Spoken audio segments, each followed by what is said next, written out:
a gente está falando de Covid, né? E todo mundo que uma vez teve Covid ou mais de uma vez teve, sempre relaciona a memória não tão boa ou ruim com o Covid. As pessoas depois da pandemia, e por óbvio que em alguns casos isso aconteceu pelo Covid, por ser uma doença inflamatória, acabou gerando impacto cognitivo em muitas pessoas, mas todo mundo hoje que vem com algum grau de deficiência de memória relaciona ao Covid. E não é bem isso, né? A gente vê deficiências graves de outras vitaminas que impactam na memória. E aquela pessoa já tinha isso antes do Covid. Com certeza. Em questão também relacionado a essa dificuldade de concentração e memória, está muito associado à deficiência de vitamina B12. Então o paciente, ele tem essa deficiência da vitamina B12 e ele apresenta essa dificuldade de concentração, de memória, esquecimento.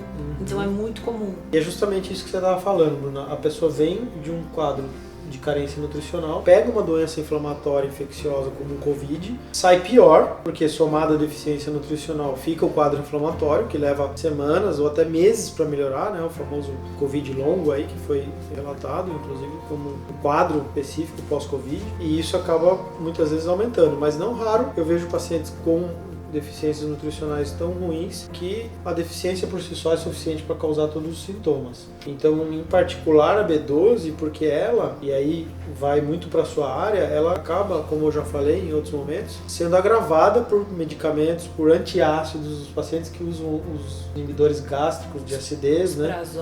Os prazóis da vida. Então, nesses casos, até a reposição oral tem que ser vista de forma diferente, porque às vezes a gente vai repor, o exame não vai melhorar, né? E como é que a gente faz com esses casos que o manejo de reposição fica difícil? Com certeza. Tem certos indivíduos que a deficiência é muito grande e que, junta com o fato da pessoa não ter os bons hábitos, não ter a prática dos bons hábitos, ou até mesmo por conta de gostos ou preferências, a pessoa não consegue obter uma alimentação saudável. Então, a forma que nós temos para suprir essas vitaminas é a suplementação via oral, que é onde a gente tem que acabar prescrevendo em doses mais altas, para que subam os níveis dessas vitaminas de forma mais rápida por conta da deficiência estar tão severa.